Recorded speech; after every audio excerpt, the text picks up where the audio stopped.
नैमिष में विराजमान संतों ने सूत जी से बड़ा सुंदर प्रश्न पूछा। बोले प्रभु, ये जो कथा आप सुना रहे हैं, यही कथा तो वेदव्यास नंदन सुखदेव जी महाराज ने राजा परीक्षित जी को सुनाई थी। कब सुनाई थी? जब वो 16 वर्ष के थे मात्र। 16 वर्ष की आयु में इतना ज्ञान कहां से आ गया कि 7 दिन की कथा सुनने के बाद परीक्षित को सीधा वैकुंठ मिल गया। कहां उनका जन्म हुआ था, कैसे हुआ था? सूत जी महाराज ने कहा, संतों ने अनेक प्रकार से सुखदेव जी के जन्म की कथा को गाया है, पर दंत कथा के अनुसार एक बार संतों की एक सभा इकट्ठी हुई और उस सभा में एक प्रश्न पूछा गया, जिंदगी को आनंदमय बिताना है तो सबसे ज्यादा महत्वपूर्ण क्या है? किसी ने कहा कि रुपया पैसा बहुत महत्वपूर्ण है। मान लिया कि रुपया पैसा बहुत कुछ है, पर सब कुछ नहीं हो सकता। किसी ने कहा पद प्रतिष्ठा बहुत जरूरी है, किसी ने कहा परिवार बहुत जरूरी है, किसी ने कहा व्यवसाय काम धंधा बहुत जरूरी है। संतों ने कहा कि ये सब तो जरूरी है, पर इन सब को चलाने के लिए प्रेम बहुत जरूरी है। हम कहें कि हमें प्रेम से क्या लेना देना, हम तो हमारी दुकानदारी से मतलब रखते हैं। एक सेठ जी की दुकान भी तब चलेगी जब सेठ जी के स्वभाव से प्रेम झलकता हो। अगर सेठ जी का स्वभाव एकदम कड़वा बोलने का हो, प्रेम शब्द को पहचाने भी ना, तो कौन ग्राहक आएगा? अगर दुकान चलानी है तो सेठ जी का स्वभाव सरल होना बहुत जरूरी है। परिवार के साथ रहना है तो भी प्रेम होना बहुत जरूरी है। परिवार के सदस्यों को जोड़ करके रखना है तो प्रेम बहुत जरूरी है। परिवार का एक एक सदस्य अगर मोती है और उन मोतियों को पुरो करके रखना है, माला बना करके रखनी है, तो वो माला प्रेम के धागे से बनेगी। अगर प्रेम का धागा टूटा तो पूरा परिवार बिखर जाएगा। कई बार तो हम ऐसा सुन लेते हैं, कई भक्त कहते हैं, बोले हम तो खूब करते हैं प्रेम, घर वाले हमसे ही नहीं करते। हम तो हमारे भाई से खूब करते हैं, हमारा भाई हमसे प्रेम ही नहीं करता। कोई बात नहीं, भाई करे ना करे, आप तो सरल रहिए। एक बार तो एक भक्त ने हमें बड़ी अच्छी बात कही। चर्चा चल रही थी, बैठे थे सब साथ में, पता चला कि भाई भाई आपस में बात नहीं करते, कई साल हो गए। तो हम उनको कहे कि भैया, दुश्मनी कितनी भी बड़ी हो, लड़ाई कितनी भी बड़ी हो, पर वो रिश्ते से और प्रेम से बड़ी नहीं हो सकती। अगर लड़ाई हो जाए, बहसबाजी हो जाए, 1 महीना 2 महीना बहुत हो गया, बातचीत करनी चाहिए। आप छोटे हो तो आपको बात करनी चाहिए। हमने कहा भाई भाई का प्रेम तो राम और भरत के जैसे होना चाहिए। तो सामने वाले ने जवाब दिया, बोले आप नहीं जानते, हमारा भाई राम नहीं रावण जैसा है।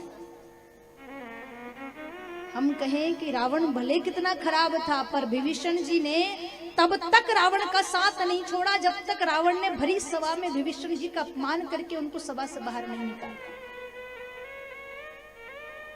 वो रावण है तो है, आप विभीषण बन करके अपने भाई की मदद करिए। प्रेम बहुत जरूरी है। प्रेम नहीं होगा तो बच्चों को अपने माता पिता के साथ रहना भी खलने लगता है।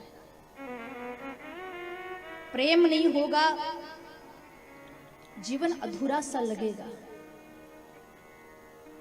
प्रेम में वो ताकत है जो आपका पैसा नहीं कर सकता, वो प्रेम करेगा। पैसे से आप कर्मचारी को बुलाइए घर में काम करने के लिए, उसकी 6 घंटे की ड्यूटी है, वो 6 ही घंटे काम करेगा। पर पैसे के साथ अगर आप उससे थोड़ा प्रेम भी देंगे ना, थोड़े सरल भाव से बात भी करेंगे, उससे एक बार चाय पानी का पूछ लेंगे, तो एक बार बस पूछ लीजिए, उसी भाव में वो 6 की बजाय 10 घंटे भी काम करेगा और पूरी लगन ईमानदारी से करेगा। ये प्रेम में ताकत है। प्रेम परिचय को पहचान बना देता है। प्रेम हैवान को भी इंसान बना देता है। मंदिर में जाकर देखोगे तो एक पत्थर की मूर्त दिखेगी, पर भक्त का प्रेम सच्चा हो तो उस पत्थर को भी भगवान बना देता है।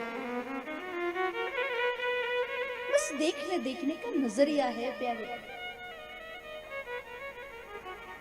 यहां पर बात आई कि सबसे महत्वपूर्ण है प्रेम।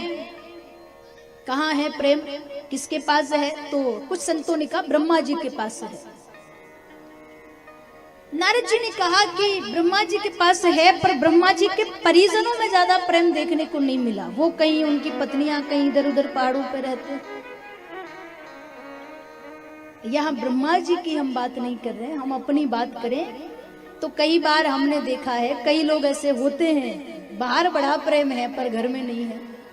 जैसे ही घर 1 किलोमीटर बचेगा तो महाराज चेहरा ऐसा हो जाएगा, बस घर जाते कोई बात नहीं करेगा। बाहर निकले तो बड़ी विनम्रता, बड़ा प्रेम, बड़ा सरल भाव, लोग खूब तारीफ करे, घर आते ही मुंह फुला ले। कहा गया भाई वहां तो स्थाई नहीं लगता।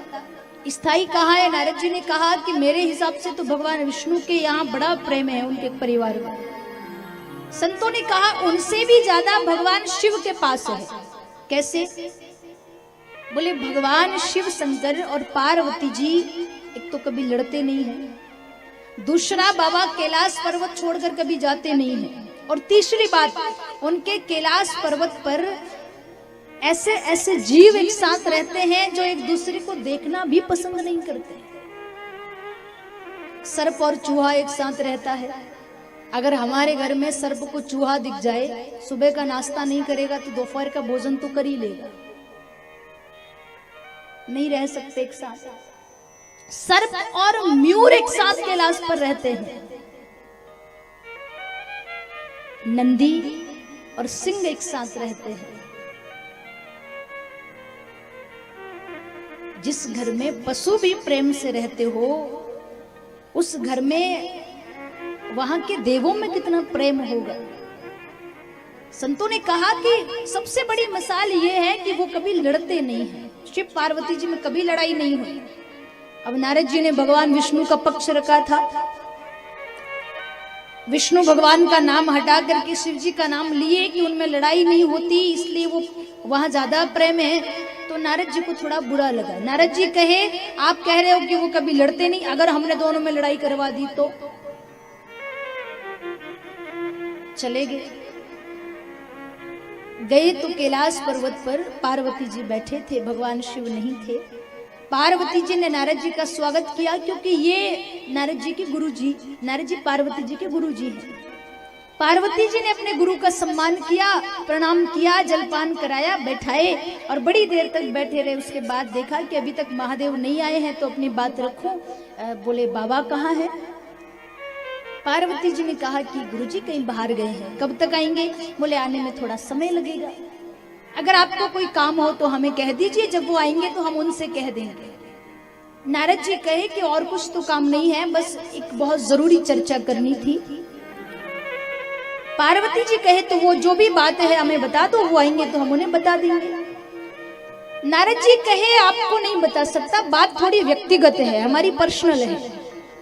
ऐसी बात है कि हम दोनों के अलावा तीसरे को नहीं पता चलनी चाहिए। पार्वती जी ने कहा ऐसा तो आज तक हुआ नहीं कि बाबा हमसे कोई बात छुपाए। जो भी बात कहीं सुनते हैं हमें आकर के विस्तार से बताते, कभी कुछ नहीं छुपाया। अब जब ये बात कही तो नारद जी को लगा कि हाँ जो काम करने आया हूं वो हो सकता है। कहा कभी नहीं छुपाते। तब तो उन्होंने अपने जीवन के बड़े बड़े जो रहस्य हैं आपको बता रखे होंगे। पार्वती जी कहे हाँ सब कुछ बता रखा है, पूछिए। नारद जी कहे ये बताइए, इतने सारे देवता हैं, भगवान ब्रह्मा है, विष्णु है, वो तो भस्म नहीं लगाते। बाबा महादेव भस्म काय को लगाते, इसके पीछे क्या रहस्य है? आपको तो बताया होगा, हमें नहीं बताया तो। महाकाल की भस्म आरती क्यों होती है, वो भी चिता की भस्म? क्या कारण है? पार्वती जी ने कहा ये तो नहीं पता, कोई दूसरी बात पूछो। नारद जी ने कहा तो फिर ये बताइए, ये जो भगवान ब्रह्मा विष्णु हैं, कोई मोतियों की माला, कोई फूलों का हार पहनते हैं, पर भगवान शिव नरमुंडों की माला क्यों पहनते हैं, कपालों की माला क्यों पहनते हैं? इसके पीछे क्या रहस्य है ये बताओ। पार्वती जी ने कहा ये भी कभी चर्चा हुई नहीं, कोई दूसरी बात पूछो। नारद जी कहे इसका मतलब बाबा आपसे प्रेम नहीं करते, अगर प्रेम करते होते तो बताते, सब छुपा छुपा करके रखा, इसका मतलब प्रेम नहीं करते। पार्वती जी ने विचार किया बात तो सही है, प्रेम करते तो सब बताते, प्रेम नहीं करते तो छुपा लिया। अब जैसे ही पार्वती जी के चेहरे को देखा कि हाँ मनोमंथन चलने लगा, तो नारद जी ने कहा देखो मुझे क्या लेना देना, वो प्रेम करे नहीं करे आप जानो, आपकी गृहस्थी, भाई मैं तो जा रहा हूं। अगर भगवान पूछे तो मेरा मत कहना कि मैं आया था। चले गए आग में घी डाल करके। पार्वती जी विचार कर रही है गुरुजी ने बात तो सही कही है, प्रेम नहीं करते, आने दो घर पे। महादेव जी आए, रोज घर आते थे तो बड़ा स्वागत होता था, आओ भगत होती थी। आज जब घर आए तो कोई आओ भगत नहीं, कोई घर के बाहर इंतजार नहीं कर रहा था। घर के भीतर गए तो देखा कि पार्वती जी बड़े गुस्से में बैठी है। जब घर की लक्ष्मियां नाराज हो जाए तो पुरुषों की भी हिम्मत नहीं होती कि डायरेक्ट बात करें। तो महादेव जी ने पास में जाकर के बहाना लिया, बच्चों का पूछा देवी गणेश कहाँ है, कहीं नजर नहीं आ रहा है, कहाँ गया गणेश? पार्वती जी ने गुस्से में जवाब दिया गया होगा कहीं, अपने पास में बिठा के रखो। महादेव जी समझ गए कोई ना कोई बात है। पास में बैठे देवी क्या हमारे घर देवऋषि आए थे आज? पार्वती जी कहे देवऋषि आए ना आए ये बात तय है, आप हमसे प्रेम नहीं करते, स्नेह नहीं करते। भगवान शिव समझ गए कि भगवान विष्णु कोई लीला करना चाहते, इसलिए नारद जी को भेजा होगा। देवी क्या कहा देवऋषि ने? देवऋषि ने कहा है कि आपने बड़े बड़े रहस्य छुपा रखकर, बात सत्य भी है। क्या छुपाया? आपने कभी नहीं बताया कि आपको भस्म प्रिय क्यों है, क्यों लगाते हो चिता की भस्म। महादेव जी ने कहा आज बताता हूं। जब जब आप इस धरती पर जन्म लेती हैं, किशोर होने पर आपका विवाह हमारे साथ होता है।